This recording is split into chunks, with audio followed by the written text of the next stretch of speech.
తెలుగు రాష్ట్రాల్లో ఏ పార్టీ అధికారంలోకి వస్తే వెంటనే ఆ పార్టీకి రెడ్ కార్పెట్ వేయడంలో ఆయనది అందవేసిన చెయ్యి. చిన్న చితక ధనిక గొప్ప అనే భేదభావాలు ఆయనకు అస్సలుండవు. తన కాంట్రాక్టుల కోసం మండుటెండలో నడి రోడ్డుపై నిలబడతాడు. తన పనుల కోసం కుంభవృష్టి వర్షాన్ని సైతం లెక్క చేయరు. ఆయన ఎవరో ఇప్పటికే మీకు ఓ ఐడియా వచ్చే ఉంటుంది.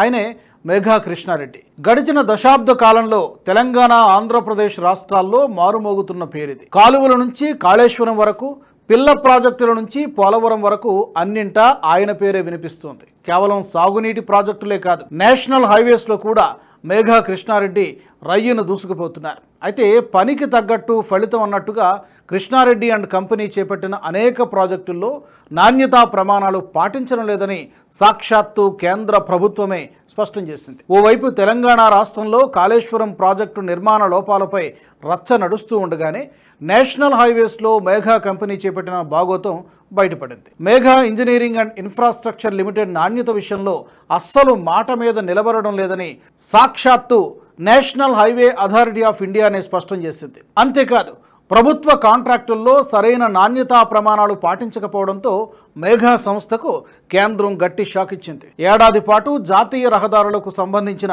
ఎలాంటి టెండర్లలో పాల్గొనకుండా NHAI నిషేధం విధించింది. కేరళలోని చెంగల నీలేశ్వరం సెక్షన్లోని NH66కు సంబంధించిన 77 కిలోమీటర్ల రోడ్డు ప్రాజెక్టును చేపట్టిన Megha engineering and infrastructure limited జాతీయ రహదారుల స్థాయికి తగ్గట్టుగా పనులు చేయడంలో విఫలమైంది. నాణ్యతా ప్రమాణాలు పాటించకపోవడంతో రోడ్డు ఓవైపు వంగిపోయినట్టుగా విచారణలో తేలింది.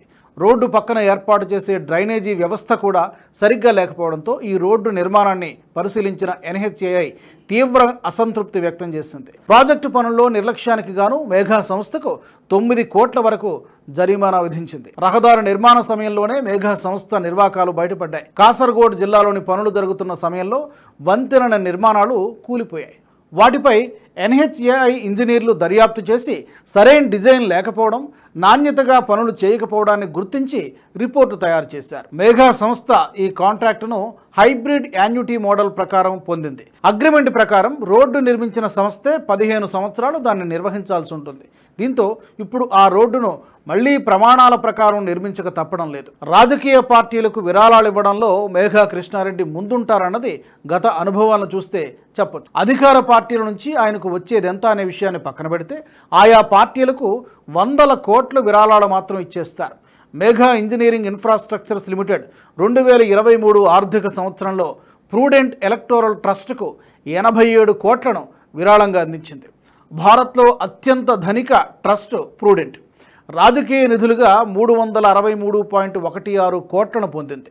మొత్తం విరాళం BJP, BRS, YCP, Aam Aadmi party మధ్య పంపిణీ చేశారు. మొత్తం రాజకీయ నిధులలో ప్రాంతీయ పార్టీలకు పెద్ద మొత్తంలో డబ్బు ముట్టడం ఆశ్చర్యకరం. 75 కోట్లు బీఆర్ఎస్కి, 16 కోట్లు వైఎస్ఆర్సీపీకి వచ్చాయి. మేఘాతో పాటు మరికొన్ని కంపెనీలు ప్రభుత్వం నుంచి ప్రయోజనం పొంది క్విడ్ ప్రోకో తరహాలో పార్టీ ఫండ్ ఇస్తున్నాయన్న అనుమానాలున్నాయి. చిన్న ప్రాజెక్టుల నుంచి వేల కోట్ల ప్రాజెక్టుల్లో కూడా తమ ప్రమేయం ఉండాలన్న లక్ష్యంతోనే మేఘా కృష్ణారెడ్డి ఎంతటి సాహసానికైనా వెనకాడబోరని టాక్. తెలంగాణలో అతిపెద్ద అవినీతి కుంభకోణంగా చెప్పుకుంటున్న కాళేశ్వరం ప్రాజెక్టు నిర్మాణం విషయంలో జరిగిన తప్పిదాలు ఇప్పుడు బీఆర్ఎస్కు గుదిబండగా మారాయి. అయితే మేజర్ ప్రాజెక్టుల్లో భాగస్వామిగా ఉన్న మేఘా సంస్థకు అవినీతి కేసుల్లో ఎలాంటి నోటీసులు అందకపోవడం ఆశ్చర్యకరం. ఇదే విషయాన్ని ఇటీవల బీఆర్ఎస్ ఎమ్మెల్సీ కవిత హైలైట్ చేశారు. కాళేశ్వరం ప్రాజెక్టు కట్టిన మేఘా కృష్ణారెడ్డికి నోటీసులు ఎందుకు ఇవ్వడం లేదని కాంగ్రెస్ ప్రభుత్వాన్ని ప్రశ్నించారు. దమ్ముంటే 20 పంప్ హౌసులు కట్టిన మేఘా కృష్ణారెడ్డిని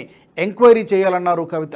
కేవలం మాజీ సీఎంకే నోటీసులు ఇస్తారా అని ప్రశ్నించారు. కమిషన్ల కోసమే మేఘా కృష్ణారెడ్డికి నోటీసులు ఇవ్వలేదా అని కూడా ప్రశ్నించారు. 40 లక్షల ఎకరాలకు నీళ్లు అందించే ప్రాజెక్టుపై కాంగ్రెస్ పార్టీ కుట్రలు చేస్తోందన్నారు. మేఘా కంపెనీ తెలంగాణలో 56 పనులు చేపడితే అందులో ఒక్కటి పూర్తి కాలేదని, సుంకిసాల రిటర్నింగ్ వాల్ కూలిపోతే ఇప్పటి వరకు ఎందుకు చర్యలు తీసుకోలేదని బీజేపీ ఎల్పీ నేత ఏలేటి మహేశ్వర్ రెడ్డి ఇటీవల మీడియా ముఖంగానే ప్రశ్నించారు. పనుల్లో నాణ్యత లోపిస్తున్న కాంగ్రెస్ ప్రభుత్వం కూడా అదే కాంట్రాక్టు సంస్థతో ఎందుకు పనులు చేయిస్తుందంటూ విమర్శించారు. సీఎం కాకముందు అవినీతిపై ఆరోపణలు చేసిన రేవంత్ రెడ్డి ఆ తరువాత ఎందుకు విచారణ చేపట్టలేదని ప్రశ్నించారు. ఏదేమైనా సాగునీటి ప్రాజెక్టుల నుంచి నేషనల్ హైవేస్ వరకు, ఆర్టీసీలో ఎలక్ట్రికల్ బస్సుల నుంచి భారీ నిర్మాణాల వరకు అన్నింటా తానే నడిపిస్తున్న మేఘా కృష్ణారెడ్డి ఎప్పటికప్పుడు అధికార పార్టీలకు కొమ్ముగాస్తూ తప్పించుకు తిరుగుతున్నారన్నది వాస్తవం.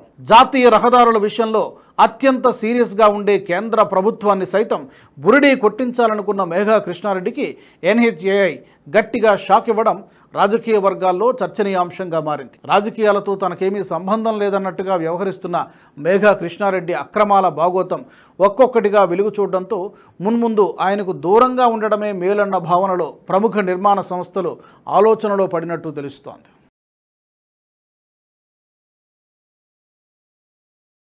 ఈ వీడియో మీకు నచ్చినట్టయితే లైక్ చేయండి, 10 మందికి షేర్ చేయండి. అలాగే కామెంట్ల రూపంలో మీ అభిప్రాయాలను మాతో పంచుకోండి. Nationalist hub group of channels ను సబ్స్క్రైబ్ చేసుకుని తెలుగునాట జాతీయవాద జర్నలిజాన్ని ప్రోత్సహించండి. ఈ వీడియో కింద ఉన్న బెల్ ఐకాన్ పై క్లిక్ చేయడం మర్చిపోవద్దు.